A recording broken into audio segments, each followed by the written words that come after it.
So, guys, I've been thinking of what I wanted to talk about today. I definitely was free for a video, and I recently was just going around and see what I could do, and then I realized I'm wearing a Spider-Man shirt. Spider-Man 3, despite how crappy that movie was.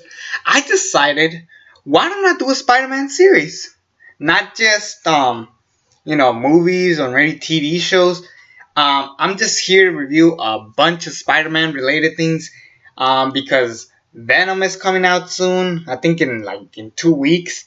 Freaking Spider-Man Into the Spider-Verse is on its way. So I decided for the remainder, I'm gonna do the Spider-Man trilogy, the original trilogy, plus the Spider-Man PS4 video game. Now, currently, I do not have a copy of this game here. It's at my other house. Yes, I have two houses. One is with my dad, and one's with my mom. I'm clearly at my dad's house, which is my location. For those of you who do not know, which you should know by now, I've been saying this. I pretty much told a lot of people on a lot of videos my story. Basically, that I got two divorced parents, so I'm always switching back and forth, which is really tough. But now that I have a free day, I finished the Spider-Man game recently. I just gotta just talk about it. I've never done a video game review, so I've never know like what to say, what to do. There will be spoilers ahead, so you've been warned. Spider-Man PS4. What is this game about? Basically, this game is an incarnation of what Spider-Man is, who Spider-Man is, but this one, he's a more mature, older Spider-Man. He's been in Spider-Man for 8 years. Not positive exactly where the timeline is, if this is part of the MCU, because there is a lot of MCU references from the Avengers headquarters to Doctor Strange's mantle. They have like all this other references.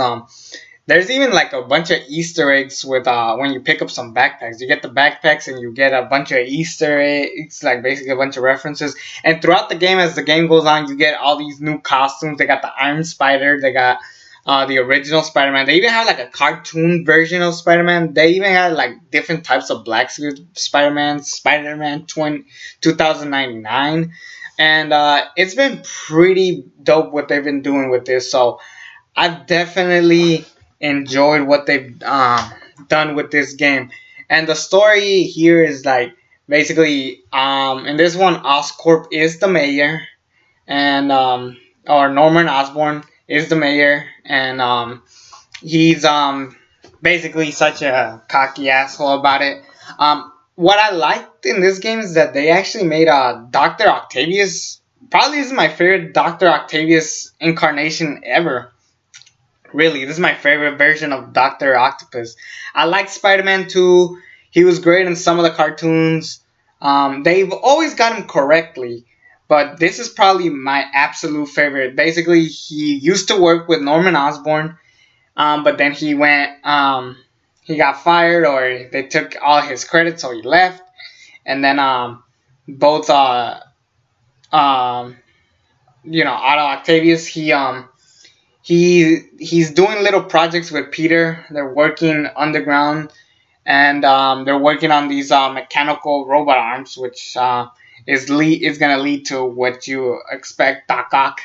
And basically in this thing, he because the octopus arms are so controlling, they get to Doc Ock's head, and they basically turn him into Doc Ock, of course. But that wasn't the beginning of this movie. That was just little setup for him. The real half starts with Spider-Man working in a homeless shelter with Aunt May, and the owner of the company. I forgot the name of the dude. It's an Asian dude, but I guess he's a supervillain. He could transform himself into like this like white and silver dude, and then he just touches people and just turns people into that, and just that was kind of like, it was a little bit of a slow turn, but I definitely enjoyed the character. I forgot the guy's name.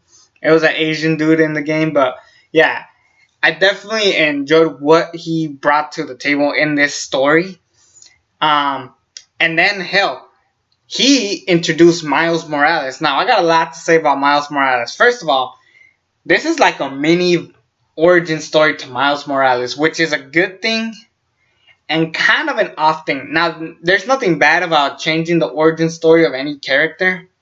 The thing is, I'm pretty positive they are not gonna do this in the Spider-Verse movie that's coming up in December.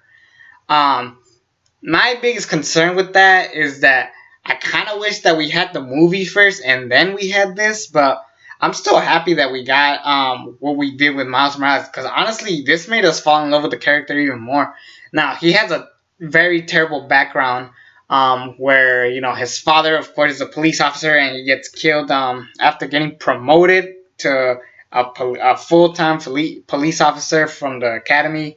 He finally finished, and you know, a big explosion happens, and Spider-Man couldn't quite save everybody. Hell, Mary Jane had to save Spider-Man. So that there's that. But you could play as Miles Morales, and the time you use him for, first of all, he doesn't turn into Spider-Man yet. They're probably gonna say that for the next game, if we have a next game. But one of my favorite scenes of this, or one of my favorite things about this entire story, was the interaction between Miles and Peter Parker at the funeral. Like, I'm sorry, like, yeah, that's what everybody says, and then, you know, and it was just like a good interaction, just seeing Peter in Miles' shoes, because he lost Uncle Ben, and they did a good job with Uncle Ben. They reference him, they use them as a part to motivate Spider-Man, or Peter Parker, I should say, and still use his connections with Aunt May. Honestly, this is my favorite Aunt May ever. You know, they will never get Aunt May this good.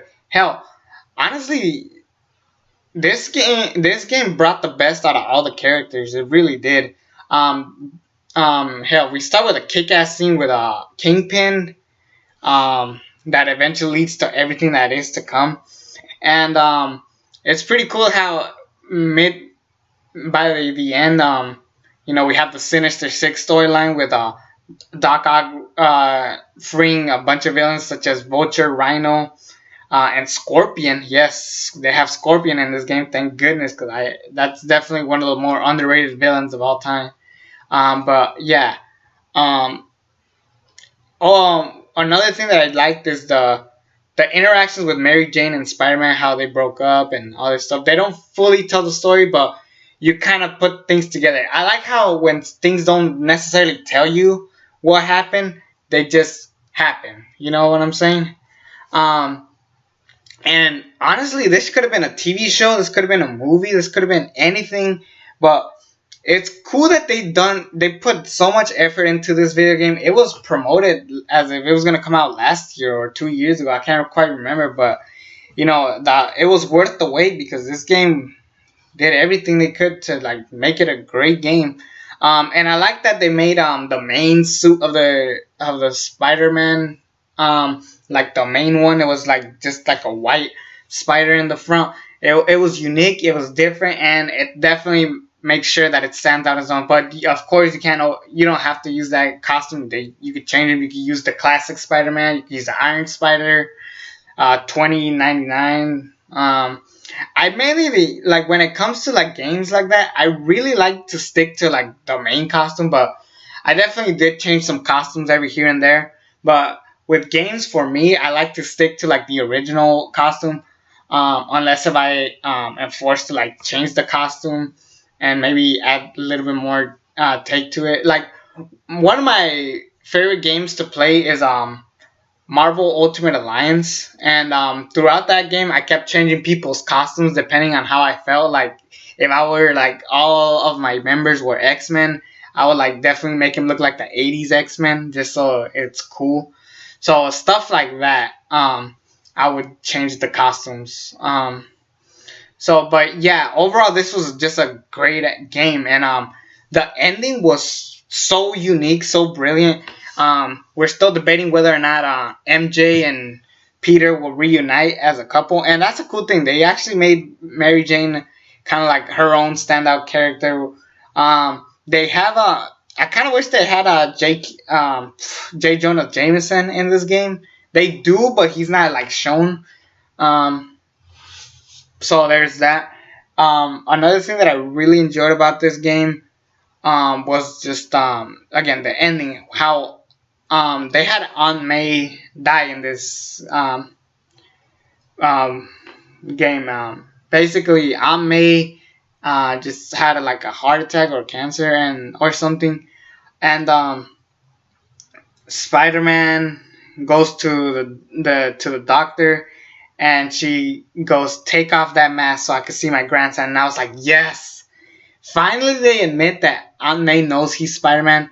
Now, Maurice, that's what makes it so confusing because they have a bunch of MCU connections, yet on Spider-Man Homecoming, Marissa Tomei already knows that he's Spider-Man. So this is clearly a different universe, and I don't know. I kind of would have gone without the Spider-Man or the MCU references. I really didn't, because we don't even use the guys, or they're not even in this game. They should just stuck just strictly Spider-Man, and that would have been better.